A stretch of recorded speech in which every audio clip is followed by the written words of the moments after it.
А семејното насилство, драги мои, е едно од најголемите, би рекла, форми на општествени проблеми во заедницата, поради кои што голем број од жените, дали од страв, дали од срам, дали од недоверба во институциите, се плашат да го пријават како форма. Токму затоа денес Вики покани адвокат. Станува збор за госпоѓа Изабела Димковска, која што ќе ни ги открие сите оние начини како да ги препознаеме, како да го пријавиме и како да ги заштитиме жените, односно како да ги заштитиме нашите жени во општеството од семејното насилство. Добре ни дојде, Изабела. Добро ве Благодарам, Оливера, за убавото интро во темата која што е се поважна денес. Изабела, ви благодарам што ја прифативте мојата покана да говориме токму за една ваква тема во период кога можеби се повеќе расте, за жал, бројот на жртви жени од семејно насилство и можеби за преголема жал бројот на фемициди кои што се случуваат. Зошто е тоа така во овој период? На што се должи можеби зголеменото семејно насилство? Најпрво ви благодарам на поканата. Ви благодарам на овој начин што ме представивте. Ќе почнеме со првото прашање, така е. На што се должи? Се случува еден период каде што жената почнува да се охрабрува. Тоа што жената се охрабрува мене посебно ме радува заради тоа што почнува жената да го да не се види да не молчи и оние стигми околу. Ете така, да, значи тие стигми, да, заради тоа што ние живееме во едно можеби балканско општество, заради тоа што жената порано сакала да ќути, да трпи, меѓутоа денес конечно наоѓаме на една ситуација каде што жената се охрабрува, го пријавува мажот, кога станува збор нели за било каков збор на физичко или психичко насилство и се превземаат соодветни мерки. Баш ми е, нели... Во интерес на времето, јас би сакала како најпрво постапува адвокатот, еве конкретно вие се занимавате со голем број на случаи жени кои што ви пристапуваат, кои се првите правни совети, првите правни чекори кои што се превземаат, а веднаш потоа ќе споменеме и за бесплатната правна помош која им следува на овие жени жртви. Така, да, првите правни чекори. Благодарам, Оливера. Благодарам. Првите правни чекори кои што се превземаат, најпрво потребно е жртвата да пријави во полиција, доколку станува збор за семејно насилство, исто така да се обрати до адвокат и да се обрати до Центар за социјална работа. Полицијата е таа која што прва започнува постапка. Подоцна нели треба да се контактира и Центарот за социјална работа, посебно ако има и малолетни деца и они задолжително превземаат мерки, додека пак адвокатот е тој кој што ја води целата правна постапка и се што е потребно во текот на нели судската постапка.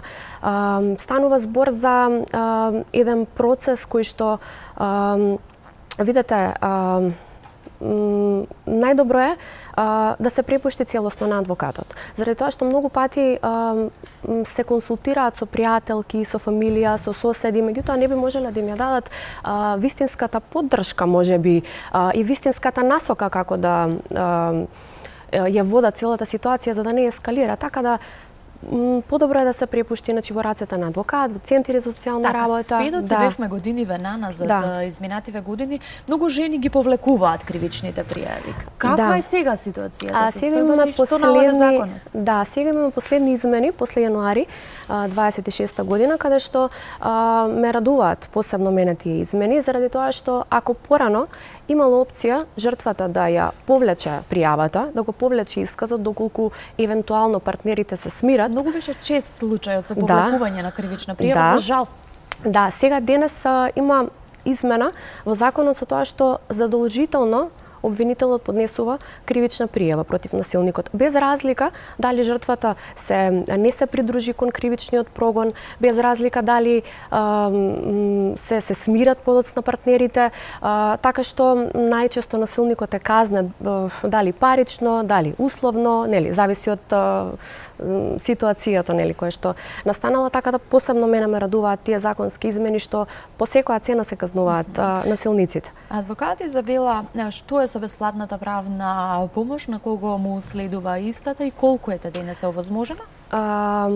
Видете, бесплатна правна помош може секоја жртва да побара. во секое време треба да се обрати до Центарот за социјална работа. Тие се тие кои што ќе ве насочат, нели, ќе ви назначат лица кои што ќе ве застапува во целиот процес. Исто така можат, има повеќе зедници, можат и до адвокатската зедница. Мислам ги имаат целосно сите права, се на располагање, се е во интерес да се заштити жртвата, така да и во тој дел законите постојат, само треба, нели, правилно секогаш да се спроведуваат и да се почитуваат. Ке се сложите со мене дека после оние немили настани и фемициди кои што ја раздрмаа јавноста и државата, некако и се размрда и институциите.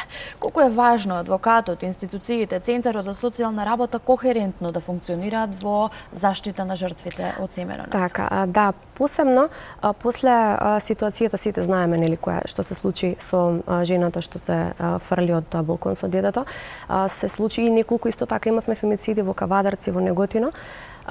Се случи едно можеби освестување на институциите заради тоа што не дека не си ја вршеле секако својата работа, меѓутоа малку поажурно и поодговорно можеби. Така, да, многу поажурно и поодговорно реагираат многу брзо и полицијата, сега и центрите за социјална работа, посебно последнава година гледаме од нашата пракса, нели, како адвокат и како адвокатска канцеларија, гледаме огромна разлика. Огромна разлика навистина во последнава година, пола година, каде што така. И ете како женска екипа овде во студиото, Оливера, верувам и ти ќе се сложиш дека и покрај освестеноста на жените, сепак има уште многу жени кои што трпат, молчат и ги трпат секако оние тивки последици кои што остануваат позади затворените врати на семејното насилство. Зошто е тоа така? Игра ли улога тука финансиската состојба на Дефинитивно. жената? Јас тоа го потпишувам. Домот? Многу семејства имам посетено кои што се од социјален ризик и тие се најчесто жртви на Токму така и ти беше вклучена образованието, писменоста, односно неписменоста, сето тоа се плаша, тие се зависни од нели сопругот и токму затоа. Колку државата тука е на првиот фронт да понуди на жена која што можеби нема свој дом, нема своја професија, свој финансија, сепак е жртва?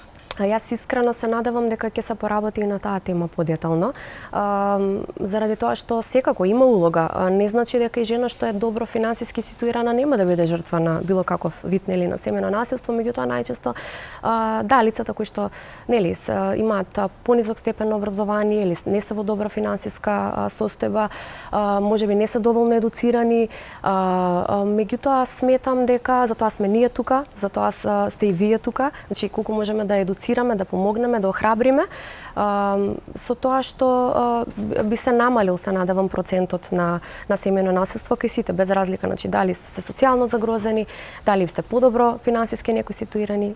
Така, што велат искуствата од пракса, многумина од жените трпат и заради децата, нели велиме, децата да не бидат оштетени, се работи можеби за малолетни дечиња кои што ете. Поред мене, мислам дека станува збрзеден се уште балкански менталитет, како да го наречам, за тоа што е останато можеби од старо време жената да ќути, да трпи, нели, за да биде добро се дома, меѓутоа не е тоа начин на кој што би се зачувал мирот во домот, заради тоа што децата се тие кои што најмногу се ќаваат, доколку има немир, најмногу гледаат, најмногу трпат последици, доколку станува збор за физичко насилство, психичко насилство, сето тоа го чувствуваат, го гледаат и не би се одразило и на добро и на нивното ментално здравје.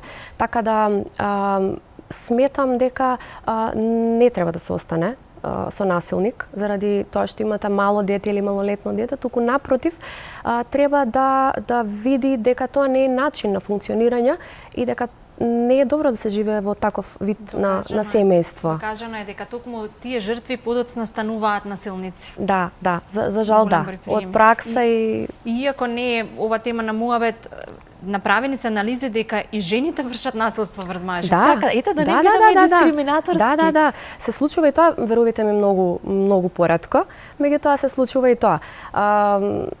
Верувам стоите достапни за секогаш, сите без разлика дали станува збор за маж или за жена, так, што е навистина многу поретко, меѓутоа не е исклучено, се случува и тоа. Може дека важиме за понежен пол, па да. Да. Ке се сложите, адвокат Изабела, со мене дека можеби помладите генерации се повеќе се освестуваат и помладите генерации некако не ќутат и не трпат и се повеќе се ги знаат своите права.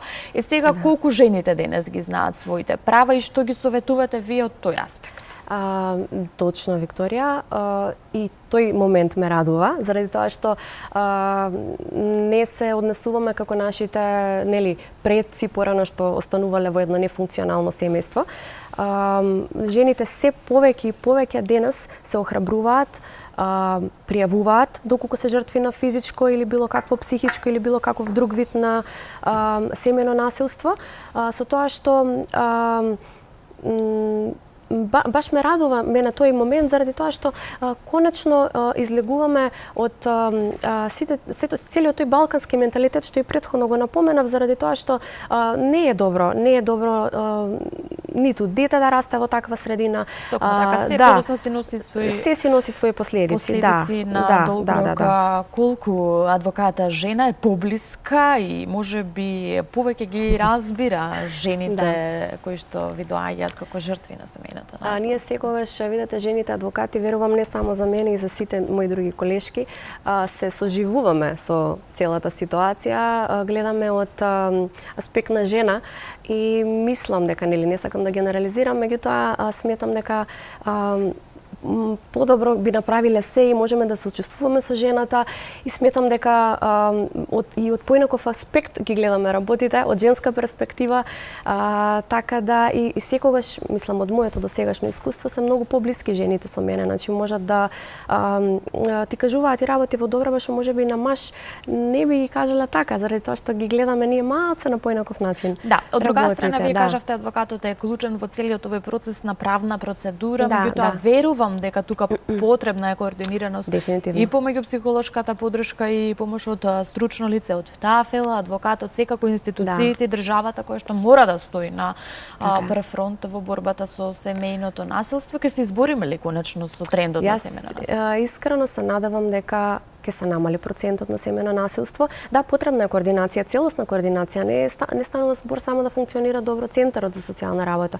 Потребно е подоцна и судството да биде координирано целосно, потребно и полицијата да биде координирана. Значи, еден механизам кој што би функционирал перфектно, не е возможно никогаш перфектно, меѓутоа мораме да направиме се за да ги заштитиме сите оние жени кои што се жртви. Синџир на алки кои што сите мораат безпрекорно да функционираат за да одиме понатаму и со оптимизам дека ќе се намали. Можеби и во интерес на времето секако полека заокружуваме која ќе биде пораката до сите оние кои што се охрабриле и го одат веќе тој пат, од друга страна до сите оние кои што се уште молчат и можеби од финансиот, немање доволно храброст или свој дом ги оставило да живеат се уште со насилникот кој што им го врши насилството. Пораката е да доколку почнале веќе со процесот да не се откажуваат, можеби сега им делува тешко, меѓутоа верувам дека ќе им биде полесно, дека конечно ќе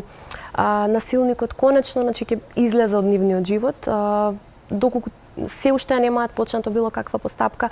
Нека се охрабрат. Ние сме тука и адвокатите, тука си и центрите за социјална работа, тука и судството, да им помогнеме на било каков начин, со тоа што не би живееле многу поквалитетен живот. Без разлика дали се во страв дека ќе бидат сами со своето малолетно дете или деца, верувајте ми ќе живеете многу поквалитетно. Многу ви благодарам што и токму медиумски јавно и гласно се говори за оваа тема. Посакувам многу добиени случаи вакви, многу среќни и задоволни жени кои што излегле од канџите на семејното насилство. Се надевам дека во наредна прилика ќе имаме простор и можност повеќе да говориме.